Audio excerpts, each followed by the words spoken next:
Kia ora, and welcome to Walking the Shadowlands podcast.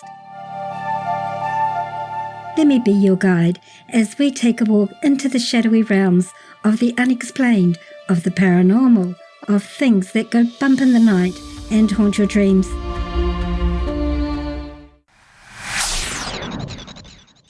Your hosts? I'm Marianne. Thanks so much for joining us today, tonight, whatever time it is, wherever you're living in this beautiful world of ours. Sit back, relax, and let me be your guide as we walk into the Shadowlands together and see what awaits us there.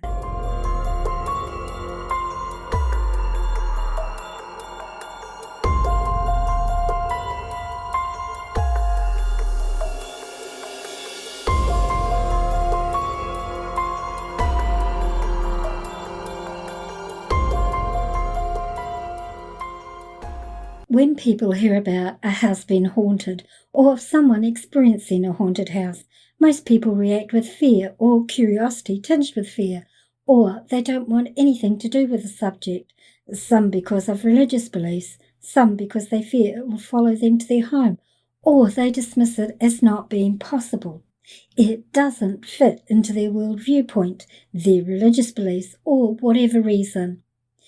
It's rare that you find someone who actually accepts the fact that their home is haunted and isn't scared by that, even though others around them may be.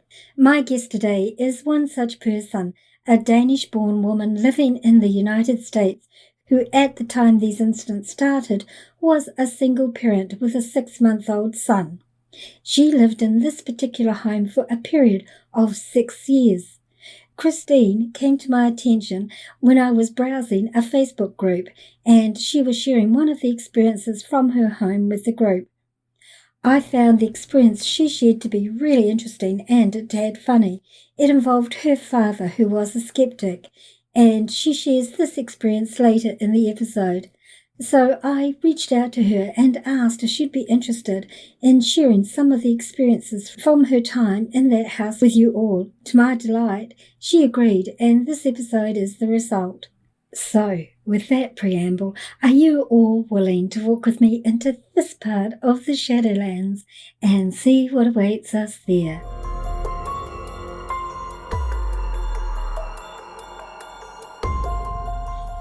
Before we do begin this week's episode, though, a little housekeeping. This is the last episode in this current season. I'll be taking a 4-week break, but actually it really won't be a break because I'm working hard on getting new episodes lined up for you all, new interviews with very interesting people as soon as we start back. But for that 2-episode duration, I'll replay my current top 2 episodes. One is consistently the top episode. The other one has recently shot up to join it, and it was from my very first season on air. Now, on to today's topic. This episode's a little different to most I've done. Don't expect to have all these experiences all tied up neatly and ended off for you, though. Christine and I talked a great deal off air. Actually, we talked for around 2.5 hours in total. Half of that was not recorded. She wanted to leave the episode like this as she's currently turning her experiences into a book trilogy. However, her experiences are interesting enough that I felt you would all be okay with that.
story begins when she was searching for a home.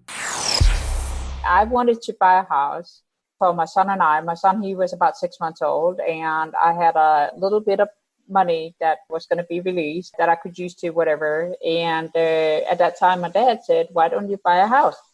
And I said, "Well, that might be a good idea." What I did was that I saw an ad because he's like, "Okay, what about this? What about this?" And when I saw this house, there was just something that says, "This is mine." Right. And I said to my dad, because my dad was living nearby, I said, "I found my house." And he said, "We haven't even been out looking yet." I said, "No, I know. I found my house." And he said, "What do you mean? Let's go. We're going to look at a couple." I said, "No, we're only going to look at one." He said, "No. We're going to look at a couple." I'm 20 years old, and yes, 20 years old. And he said, "We're going to look at least a couple." And I said, "Okay." I said, we'll look at, he said, "You pick two, I'll pick two." And I said to him, "Okay." So he picked two. And he said, "Which one do you want to start with?" I said, "The one we're going to end with." And he said, "No, we're going to start with another one." And then we went to the two homes that he had picked.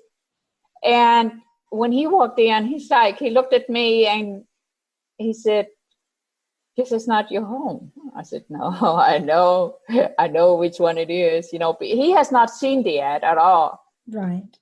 So eventually, after the houses, the two houses that he's picked, he said, "Okay, I give up. I know you have only picked one house instead of two, like I asked you for." And I said, "Yes, I have." So we walked down the street, and I said, "Now we're going to go ahead and turn around the corner." And when we get in, it's like what can I say? You go into it, so, and then there's a circle with about 15 houses or so in that circle. Oh, cul-de-sac. Yeah, it's like a cul-de-sac. To him, he said, "Which one is it?" Before we walked into that cul-de-sac, and I said to him, "Why don't you pick my house? You got so many to choose from. Why don't you pick one of the houses that is there?" He could pick any one of them. Any one of them that was there, he could pick. He walked first, just a few steps ahead. He walked into the cul-de-sac, looked around. There's no ad. There's no sign which house it is. And he turned around. He says, "I found your home." I said, "Are you sure?" "Yes, you pick. I see this huge giant sign on the house that says your name. I don't know how you did it, but that's the feeling I get." It's like in neon light, it's just standing there flashing. And I started laughing at him. He said, "Oh, you feel so?" He said, "That's too big for you." And I said, "No, it's not too big. I'm not going to be alone in it." And he said, "Who's going to be there?" I said, "My son." I said, "That's too big for you too." and I said, "No, it's perfect." So we met up with a realtor, and we walked through the house. And this house was the worst of the worst. Basically, the realtor, it has a very, very odd smell of puke, old beer, food that was molded. It was really dirty inside, like disgusting dirty. And we walk into the living room, and over in the corner, there's like a pile of clothes, like old clothes. And you can smell like that. It's like it's never been washed, right? That kind of like really nasty smell. And my dad looked at me, because he looks out in the backyard and says, "Oh my gosh." Because the grass is about a meter high, as a 3 feet, right? So he's like, "I'm gonna be busy." I said, No. He said, "Yeah, because I know I'm gonna do the backyard." So the realtor, he walks over. He said, "Well, you know what? If you can look away from all the," and then he goes over and kick to that, and of course all the dirty clothes is in the corner. He goes over to kick in the clothes, and it moves, and you go, "Whoa, rat!" I start laughing, and a man wakes up drunk like a skunk. And the realtor, he said, "Are you sure you want this house?" I said, "Yes, it's mine."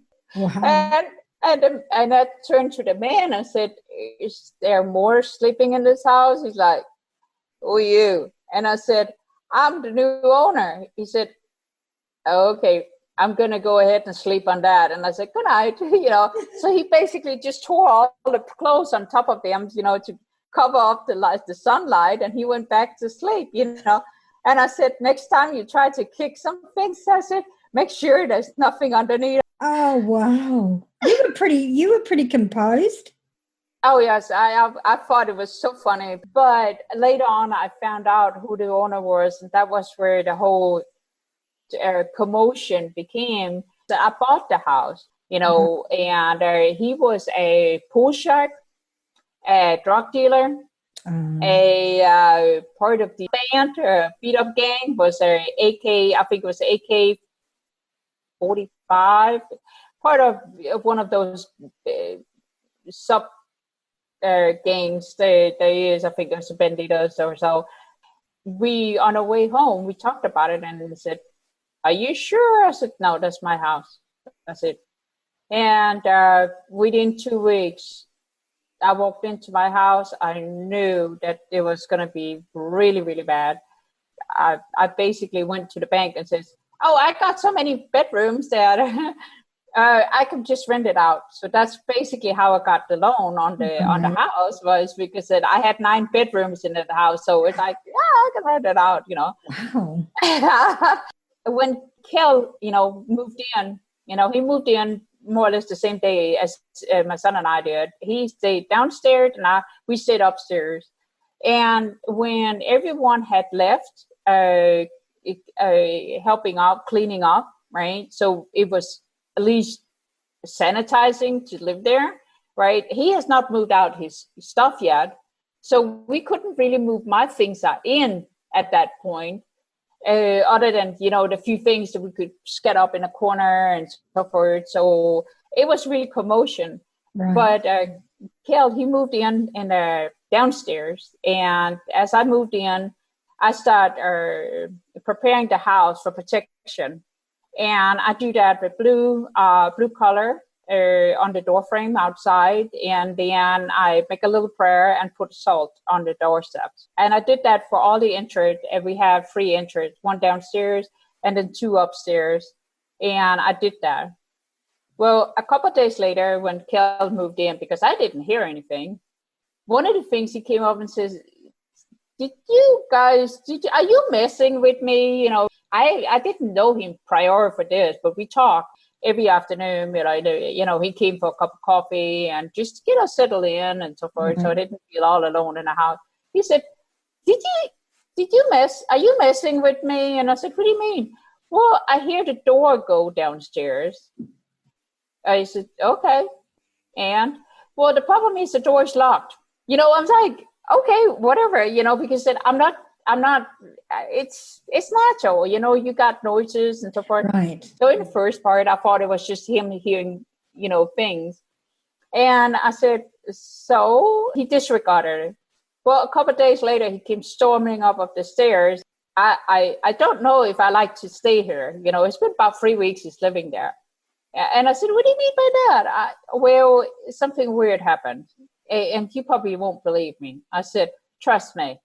I've seen everything. So spill your beans. Well, he said, well, in the evening when I'm sitting and watching TV, he had it on low.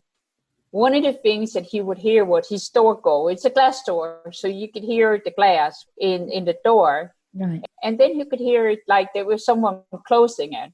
Well, he knew that it was locked. The only one that has the key was me and him, because we changed the key.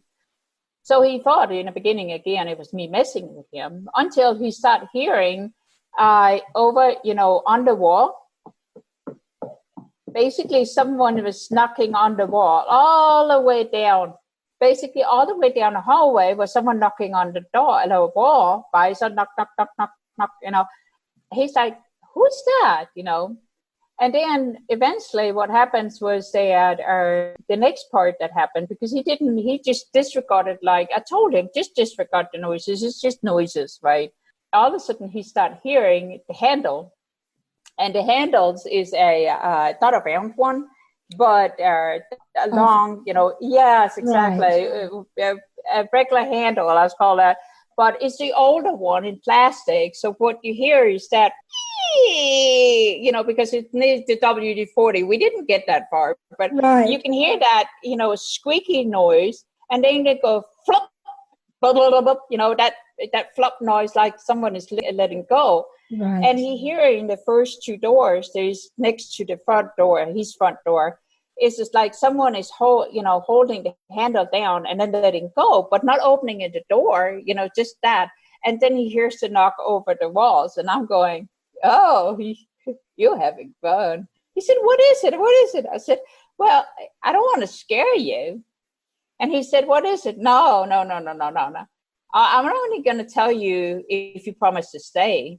He said, "Well, if I know what I'm going to deal with, then I might." I said, "It's a ghost. I'm leaving." So he's like, "I'm scared now. I'm going to leave." I said, "No, you promised me." And I said, "Second, they can't do anything. They're not harmful. If they are, the only thing they do is knock on the wall. That's it. So what?" And of course, it continued. Just that. And of course, if we were downstairs, eventually when we got all cleaned up, and previous owner, he could not get the big pool table out of there. So he left it. I bought it from him. So when we walked down to play at the pool, what happens was that you can hear the door upstairs go. And you can hear the door downstairs go, because mine was a big wooden door and downstairs was a glass door. But you could hear them even though they was closed. And what happens was I tell my dad, because at one evening we were sitting there. He was there too, because my dad came a lot, because he was living close, and him and my son was having a great relationship. One evening we were sitting talking. I think we were 6-7 people plus me, and then of course my father. And he walks in and he said, "What are you talking about? Ghosts?" And he said, "I don't believe in that." I said, "Well, you know what? I think it's funny, because you can actually hear them downstairs whenever we're up here, or when Kel was sitting in his living room, because he had 2 rooms, right, a bedroom and a living room together. He could hear them walking around playing pool. There was nothing, no one else there. We can just hear how the cue hit the ball hit each other, and the ball hit the pins. That was one of the things that we thought was so funny. My dad like, "No, I don't believe in that." I left it alone because I didn't want to deal with it. It's like, I don't want to convince him, because I stopped convincing people for a very long time. And why, if he didn't believe in it, then he didn't believe in it. That's fine. Right. At this point, I think, my son he's not 2 years old yet when that happened. And what happens was that then one evening, I was like, okay, everyone is out. After Kel, I had 2 more vendors coming in. They all was scared to death of these, because they all heard it. Kel, when he moved in, he didn't believe there was something called ghosts. Right. And he got utterly convinced that the other 2 did too. Eventually they did, because they were like, "What is this noise? Why is someone?" And one of the guys one evening, he could see how the handle on his door moving downwards, but there was no one outside. He could really see how it's moving, and he could really hear this, like tapping with the nails on the door. Right. He could hear that, and I thought that was so funny. But one evening, I was like, okay, I gotta try to convince my dad about this. See how he really feels about it. One evening, I called him. It was kind of like late, and when I called him, I said, "You coming over for a cup of coffee?" And he said, "No, I already gone to bed." I said, "I need you to come over here for a cup of coffee." Is it that important? Oh, yes, it is. And so he said, "Okay, I'll be on my way." So he came over. I sat in the sofa, and he sat in the chair. The sofa is up towards the wall. It was towards the kitchen. And he was sitting counter. So basically the chair was actually sitting So if we move the chair maybe 5 centimeters, and that would be to the left, he could see straight down the hallway. Right. But the door was closed. One of the things he said, so what is it? Why was it so important? You want me over here while we were sitting drinking coffee? I said, you just settle down, just wait. And he said, wait for what? I said, is it Nick, my son? And I said, no. It's not. Is he sleepwalking? And he said, no, it's not that. And he took another sip of his coffee, and all of a sudden he could hear the cues, he could hear the balls, he could hear the pins, and he go, very quiet. He looked at me and he said, who's downstairs playing pool? He knew everyone was at work. Right. Because they were doing evening work. And I said, no one. Don't lie to me. Don't lie to me, young lady. You perfectly know it well that someone is down there. I can hear it. I said, oh, you can. I started laughing. I couldn't stop laughing because I was like, he said, why are you laughing at me? I said, well, go down and have a game of pool. He said, are you pulling me over here for a game of pool? I said, why not?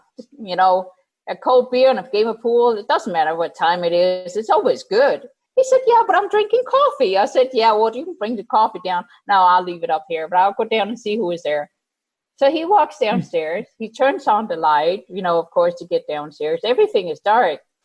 And he walks in, and there's like a tiny hallway into the pool room. Everything is completely dark. So he turns on the light, and I can hear the switch because it's very, right. You can hear it when the old switches, it cluck, cluck, and I can hear him turning it on, and I can hear him turning it off. I can hear him coming up at the wooden stairs again. And he comes into the living room and says, but there's no one down there. I said, are you sure? He said, you messing with me? You guys are messing with me. I said, no, we're not. What did you hear? I hear someone playing pool, and I can even hear the bottles, but I don't see any beer bottles down there.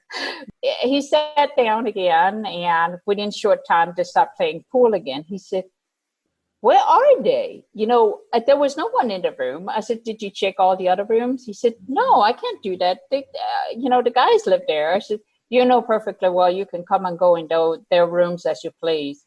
You can go down and check. So he stormed down the stairs again to check, and he checked all the rooms. There was no one down there. So he comes up again, and at this time he's clueless, but he's also angry because he feels like someone is teasing him, really teasing him. And he doesn't know what it is. You got to think like this, that he has no clue what a ghost is. Right. And he doesn't want to believe in it. He doesn't trust it. He doesn't believe it's true. So when he sat down again, and he's like, what is this? What's going on? Where are they hiding? I said, are they hiding anywhere? Did you see anyone? And he said, no, there's no one down there. So what is this? I hear beer going. I can hear the beers. I can hear how they're cheering. I can hear how they're playing the pool, But when I come down there's no one. I said, just wait for a little bit. Just sip a little bit more coffee, and I'm sorry about the beer, but you drink your coffee instead. And he said, so what now? Oh, just wait. He said, is there anything next? I said, oh, yeah. And I started laughing, because I knew what was coming. And within 5 minutes, you can hear the dishes out in the kitchen being cleaned up, like they were taking out of the dishwasher. At this time, he was like, who's out in your kitchen? I said, no one. He said, oh, no. I can hear it. I can hear how they're taking dishes out of the dishwasher and putting them up in the cabinet. The cabinet was the upper cabinet was on the wall into the living room where we were sitting, so you can hear how the dishes was being put into a stack of dishes. Right. And he's like, who's doing your dishes? And I said, no one. I don't have any dirty dishes. He said, yeah, you do. I said, no, I don't. He said, so who's out there? I said, go out and look. He said, no, you just tell me. I said, no, go on out and look. It's really important for me to go out and look. So he does. He go out and look, and he comes back in and he says, there's no one there. And he's mad. He's mad. I said, did you look everywhere? And he said, yes, even in the broom closet, but there's only room for you and Nick. All the other guys that was living downstairs, they were too big for the broom closet. So he's like, I was like, who else could it be? You know, where are they hiding? Is it Nick? He comes up with that one again. And he said, no, did you check? No, he's asleep, you know, so I can't understand this. I said, okay, well, I'll do you a favor. I'm going to open the door out to the hallway. You know perfectly well right now, there's no one in the kitchen. And he said, yes. I opened the door out to the hallway so he could see the full hallway. I moved his chair, those 5 centimeters, 1.5 inches. And I said, now sit down again. You can see if anyone comes and goes into the kitchen. You wait. Within short time, the noise come up again, and you can hear people talking out there and doing the dishes and putting them up in the cabinet. And he says, no one walked into the kitchen, and I know there's no one there, but who is this? Well, that's my ghost. His facial expression was priceless, because that was the first time he realized what a ghost actually was, you know, and he says it was his first apparition, but it's not the last one. So after a little while, you could see him tasting on the word ghost. He says, well, at least they're nice. They're doing your dishes. Then later on, you know, we finished the conversation because we talked about the noises that was in the house. And then in the end, whenever he heard something in the house, you know, forward, he said, did you remember to close or lock the door upstairs? When we were going downstairs, we could hear the door and someone walking out the hallway. I said, yeah, we did, you know. And he said, oh, that's just one of those. And if we were upstairs and you could hear the door going downstairs, you know, he would ask, are they not out working? I said, yes. Did they not lock the door? I said, yeah, it's locked from inside. Oh, it's just one of those. I said, yes, it is. I believe that, my son turned 2 at that time. And my father, he was over one evening where he had to tuck him in and say goodnight and so forth. And after that, we actually went in and just sat with a cup of coffee. And then we talked out in the kitchen. You know, basically there was like 4 big windows. So what it was is that in the evening, when you turn on the light, you can see the reflection of the hallway in the windows. Right. And what happens was that I've seen him before, because it had turned me around the first time. I did the same thing when I saw this apparition, because I got used to it, but I forgot my dad did not. Right. And one evening we were standing talking, and all of a sudden he see this little tiny shadow running in the hallway, but it's through the window, so it looks like black shadow, right? Right. And instead of, you know, just a figure, right? He said, I just put him to sleep. I just tucked him in. And so he storms out in the hallway, and he see this little shadow running by. You know, I knew who it was, but I didn't know any name at that time. So basically, see this little shadow. My dad runs after this little shadow out in the hallway towards the living room. As soon as you get into the living room, there's no one there. So he walks into my son's bedroom. I see my son is fast asleep. He comes very confused out, and he said, did you see Nick run by? I said, no, I didn't. But did you see something run by? And I said, yes, I did. What is that? I said, do you really want to know? Yes, yes. And he shook his head and he said, yes. And then he nodded, and then he said, not really, you know, because he knew what it was. Funny. Oh my gosh, I had so much fun with my dad, you know. So all of a sudden, both of the lights out in the kitchen start flashing. Right. And then what happens was that there was a light out on the street, that like a street light, not the main street light, but the street light that belongs to the house, right? Right. It starts flashing. And then it goes in, and the hallway light out in the upper, first part of the hallway start flashing. He said, "And what is that?" Okay, just give me that cup of coffee. Just give me that cup of coffee. I said, "Well, you know what? I'll tell you this. We had a little boy moving in." And he said, "No way. Who is that?" "Well, why don't you ask Nick in the morning?" He said, "No, I don't dare." "Can he see him too?" I said, "Oh, yes. They sit and talk all the time." A few weeks prior to this, heard my son running back and forth in the hallway, laughing and giggling and having a blast. And I walk out there and I can see like he's being chased by someone, but he's having a lot of fun because it's like he's running and playing with someone. And I said to him, "Is anyone here?" And he said, "Yeah, we're having fun." And that was basically it. He didn't want to share anything else with me. And he's 2 years old at that time. And I'm like, okay, and I'm like, fine. And I don't want to scare him, and I don't see any fears about it, so it's like, as long as he has fun, and that was basically it. Well, one day, and this is how I actually got to meet the little boy. One day he was sitting in his high chair and we were eating, and he took his spoon and then he turned around and then he says, "Here you go, here's your food." And he would turn the spoon like if someone has opened their mouth, and then he would put the food on the floor, of course. Oh, right. And I said, "What are you doing?" He's asking for food. I said, "Have you seen that mess you guys are making down, on the floor?" And he turned to the little boy. He said, "You're supposed to eat your food. Does the little boy has a name?" And he says, "Yes.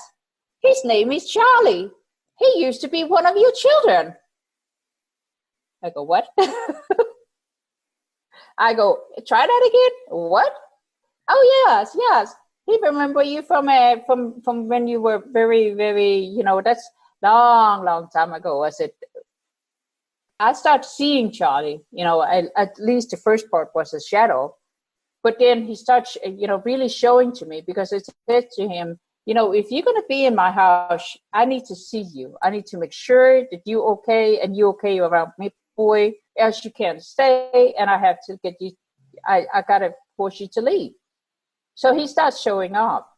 One of the things, the way he showed up was that we were sitting, whenever my son was sleeping, we would sit downstairs and play, I think it was Nintendo back then, now it's a long time ago, And all of a sudden he was standing in the doorway, and that's how I started seeing him. Well, Kel could not see him in the beginning. And basically what happens was that when I started seeing him, I said to him, "Charlie, come on in. It's okay. It's okay to come in." And Kel said, Who's here now?" I said, "Oh, you don't want to know. Is he dangerous?" I said, "No, it's a little boy." "A little boy?" "Yeah." I said, "Are you sure?" I said, "Yes." And he's very curious about what you're doing. He doesn't know what it is, but he thinks it's funny. So what happens was that eventually, there were some times where he was always there whenever we were sitting down there. And then, of course, when Nick and I was out of town, all of a sudden Kel could start seeing him. Right. And he would sit on the floor, right? And in the beginning, he was very, very antsy, because it was new to him too, just like my dad, but right. He was scared. He was terrified about this. Eventually, Charlie, he got so settled with Charlie that Charlie was able to sit right next to him on the floor, just watching what Kel was doing. And then whenever I got home, the first time, Kel came over and says, you know what? I said, "What?" "He came in and sat on my floor last night while I was playing games." "Oh, Charlie!" So at that point, it was like he started having a conversation with Charlie, just telling him what he was doing, but he could never hear the response. Couldn't hear what Charlie was saying, just the facial but not. And I thought that was really, really interesting, that he was able to get that far with Charlie. Sort of developed a bit of a relationship. They were developing a relationship, yes, absolutely. When you moved into this house, obviously you're not scared of spirit. They don't scare you. So you've obviously had experiences your entire life, I would say. Yes. Yeah. Medium, most likely. Somebody who sees spirit and has experiences with them is usually a medium, especially if you see them on a regular basis like you have. I've been seeing all this since I was 2. Right. There's nothing to be scared of. Yeah. I don't see anything to be scared of, So did you know right away when you moved into your house that you had spirit in your home? Not in the beginning, but when I look back on it, yes, absolutely. But not when I walked in there. I didn't know there was any. Right. But I knew the house had picked me and not the other way around. Oh, that's interesting. Oh, yes, it was. I knew that this was, like I said, this was every day. We heard something, knocking on the wall, opening the doors, like closing the doors, everything. It was always noisy in that house. Like I said, it was almost every day, all of a sudden Charlie became a part of the house, it's right. basically part of the family. We were all of a sudden 2 kids, a mom. And then one day my son says, Mom, I said, yeah, is it okay we get another child? And I go, another child, single mom? That's going to take a while, He said, no. Charlie is bringing his sister. I go, what? So I said, yeah, that's fine, as long as she's a sweet girl and everything. So all of a sudden, what happens was that one day when we were going up the stairs, from downstairs, I had my son in my hand, like my arm. And I stopped mid-stairs, and my son turns around and he says, oh, that's Sophie. So I could see her, but she was between floors. I could see her just like I could see other stuff, right? So that was basically it. And in the morning, I felt like I had 3 kids running around in the whole upstairs. That was so crazy. Oh, wow. And of course, the more people that came, the more we got to talk about it.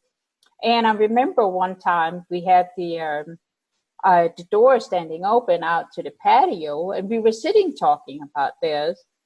And one of the guys, he says, have you even considered inviting some of them in? I said, don't you dare. This is my upstairs. What you guys do out downstairs, I don't care, but this is mine. The patio door had been all evening because it was a little bit warm at that time. So with no wind or anything. Normally in the weekend, we were probably about 12, 15 people in the evening. Wow. And yes, everyone was so curious about this.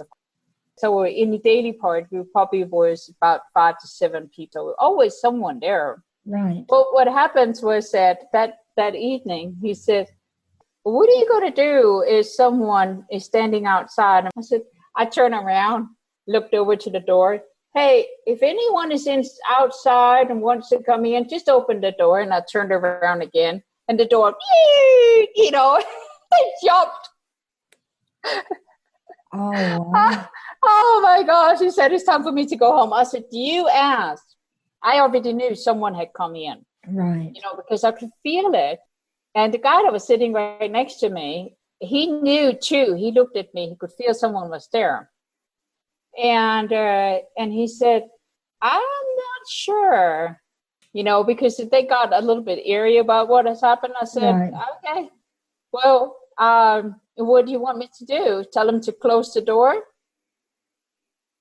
And he said, no, Frank, I don't know how. I walked up and I put it on a just on a crack again. And I said, are you sure? And he said, well, now we saw that they can open the door. They can't close it completely, and the door closed. He said, it's time for me to go home now. And the guy that was sitting next to me, he said, I cannot see who is here, but I can sense someone is here. Mm. And I said, how can you sense it? Because someone is overly protective towards you, and he's asking me to move. I said, you better move, because if he's telling you to move, someone is here to protect me. When I was over there last time, I don't feel anything anymore over there because I haven't been living there for a long time. Right.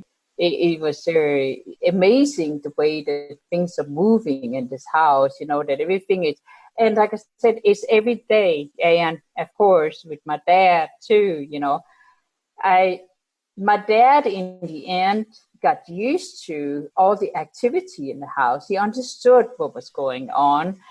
He was more surprised than anything else, more than he wanted to know, right? So that was yes. But I want to save the good story, the really bad one. I want to share a little bit of it, but I don't want to share the whole thing. Okay. Because I want that to be a teaser, if that's okay. When's your book coming out? Yeah, I actually got two. One of Kel's friends, one evening, one of the first renters. Basically, what happens was that one of the first renters that come in, because everyone that was going through this house of renters was either alcoholic or drug abusers. But they all turned good after a month or so, because that was the option they had. Right. Well, one of the guys that came into this house, one of Kel's friends, he didn't believe in this. And what happens was that one time, whenever I was out of town, I always had this sense of a feeling whenever you come into the house as if something is off, right?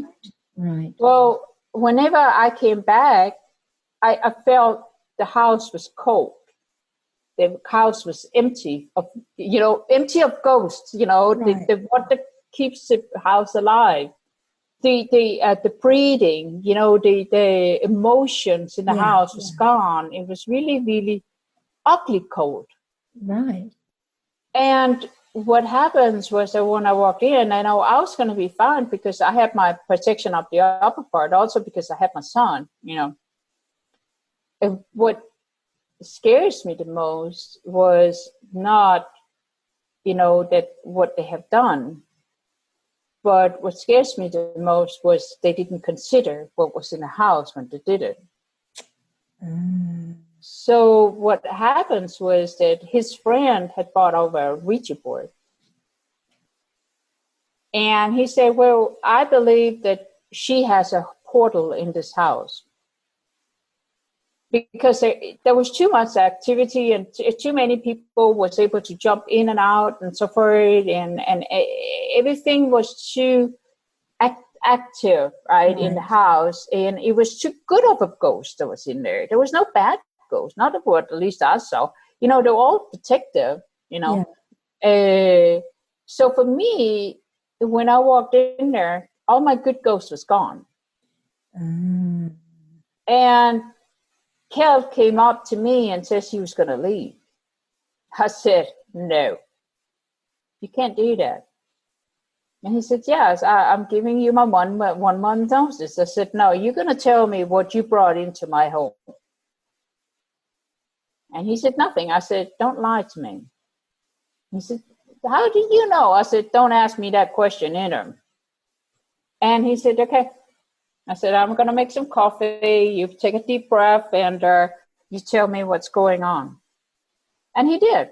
He basically said his friend came over and they were 4 people, a Ouija board, and he could feel that something was let go out of the house. Right. And how he felt it, and this is where I want to kind of like stop that part, right, is that one evening, while I was gone, visiting, I believe it was maybe visiting my mom, right? We were at least out of the house at that time. I think we were out for 3 weeks or so. One evening, he was doing a sketch, and he was sitting with one candlelight, watching it, and there was no air moving in the room. He was sitting in the second room. The windows were locked. The door was open. There was no windows on the outside. There was just a door to the out to the hallway. And all of a sudden, he saw the candle, instead of standing, just a little bit moving back and forth, all of a sudden it stopped moving. He stopped moving. And he going, "Who's here?" And he's used to that. I told him that, hey, bring them forward. If there's someone there, you gotta ask. Right. Got to ask them who they are. And you gotta say, show yourself, else get out. Mm. And he said, "Who's there?" No one answered, but he said, "I had this really, really bad feeling." And then he said, all of a sudden, the lid part of the candle, it started turning. So the first part of it was, and then it bent in a 90-degree. Right. So it's not the candle in itself, but the wick that was lit. It basically made half of the wick was turned in a 90-degree. So he's like, and then it turned ice cold. Really, really demeaning, evil. He could feel it in his core, ice cold. He could start seeing his breath, right? Like it was ice cold. He could see his own breath. Right. And then he said, "Whoever you are, get the hell out of my room." Well, the door was standing up off the wall, so you can't just slam the door. You basically, if you do, you got to hold on to that door. Right. But when he yelled that, someone slammed that door right shut. Bam! He got up, he turned on the light, and then he closed the door. And when he told me that, the only thing I have a response was that, "And you don't think they will walk through a closed, locked door?" He said, "I don't know. I hurried up and get under my cover, and I tried to go to sleep. I didn't know what it was, and I want to get out of here." Interesting. Right. So perhaps in order to close off this episode for the listeners, and because people like to be able to have some sort of closure to an episode. Yeah. So perhaps you could tell us how long you continued to live at that house, and did you ever find out who that male spirit was that you initially saw? I actually figured out who that was. And I figured out who it was that was playing the pool and who was doing the dishes. Oh, wow. I was able to track that back. Of course, like I said, a lot more happens in the house. So how long did you stay for in the house, and why did you ultimately leave? And we stayed in the house for about 6 years. Yeah, about 6 years, and until we moved over here permanently. And the reason why we moved back then was basically he was able to read and write whenever he was 2.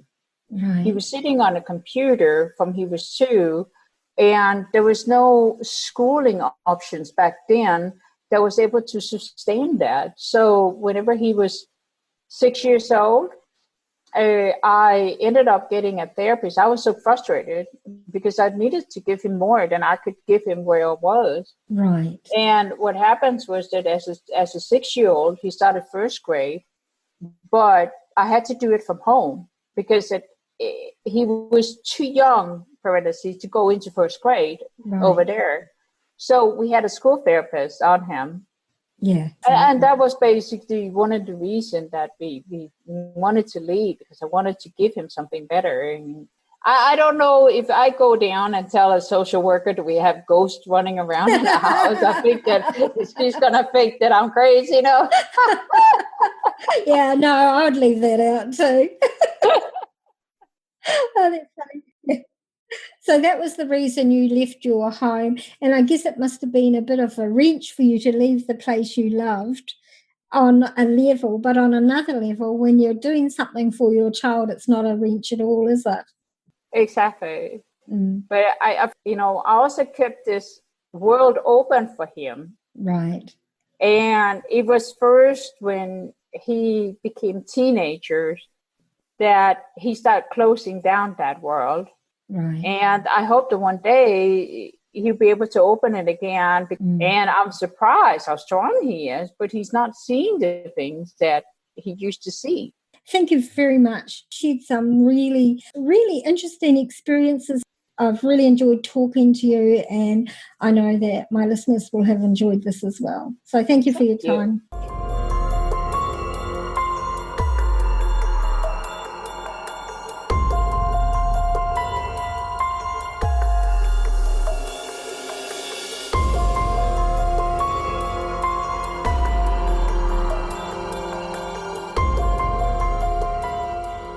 What I found most interesting about Kirsten was the way she approached this all, with a great sense of humour and without fear. As she said to me off air, and I'm paraphrasing her words here, it's actually more worrying to consider someone breaking into my home, jumping my fence, than be concerned about ghosts. I totally agree with that sentiment. And I loved her sense of humour and the wonderful relationship she and her dad had. Delightful, absolutely delightful. Thank you so much, Kirsten. And today's the day for thank yous. A big thank you to all of you, my listeners, especially those who've been with me from the beginning of this journey. It's been over a year now since I started this podcast off. Time's gone by so quickly that I didn't even notice that our 1-year anniversary had well and truly come and gone. But that's actually not a bad thing. And here we are at the end of our 4th season. Who'd have thought? Certainly I didn't when I started this journey.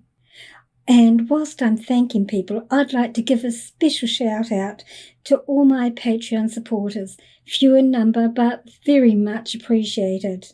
We have the Reverend Mary, Michelle, Duncan and Vicky. I'm very grateful for their ongoing support. It does cost me a fair amount of money to create these episodes for you all.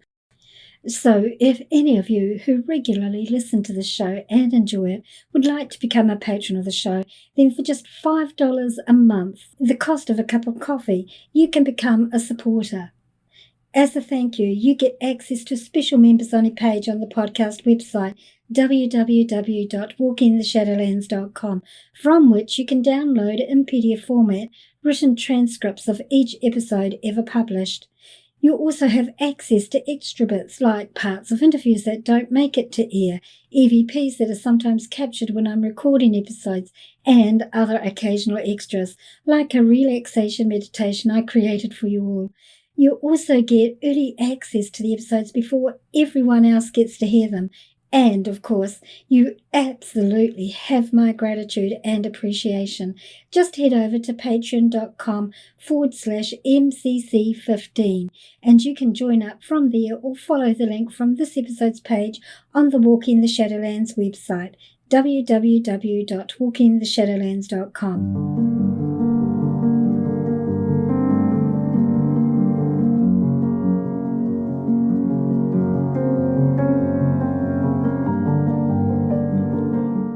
Today's bumper music's called All Is Well, an instrumental by Moments. If you have any suggestions for topics you might like me to cover in upcoming episodes, then please don't hesitate to contact me. Or if any of you have any questions, suggestions, or any comments you'd like to make, or experiences you might like to share with myself and my audience, or if you feel you might be a good fit as a guest on my podcast or know of someone who would be, then just email me at shadowlands@yahoo.com. Check out our Facebook page, Walking the Shadowlands, our Instagram feed of the same name, and our Twitter feed at Shadowlands10. Like and follow for hints on our upcoming episodes. If you enjoyed this episode, then please leave a positive rating and don't be shy to leave a written review on your chosen podcasting platform or on the podcast Facebook page, Walking the Shadowlands. And of course, so you don't miss out on any episode, make sure you subscribe on your favourite podcasting platform. This podcast is available on all free podcasting platforms and iHeartRadio as well. And now, if you have Alexa, just say these 3 words to her. Open Walking the Shadowlands. These 4 words to her. Open Walking the Shadowlands, and she'll play our latest episode for you. If you don't have a smartphone, then you can listen to the episodes from the podcast website, www.walkingtheshadowlands.com. For those hearing impaired, there's a full written transcript of each episode on the website, so you don't miss out at all. Tell your friends, tell your family, tell your workmates about our show. Encourage them to listen and to subscribe also. The more, the merrier.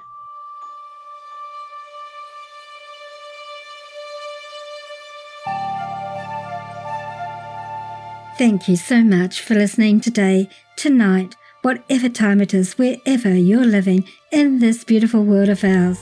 We'll see you in 2 weeks' time.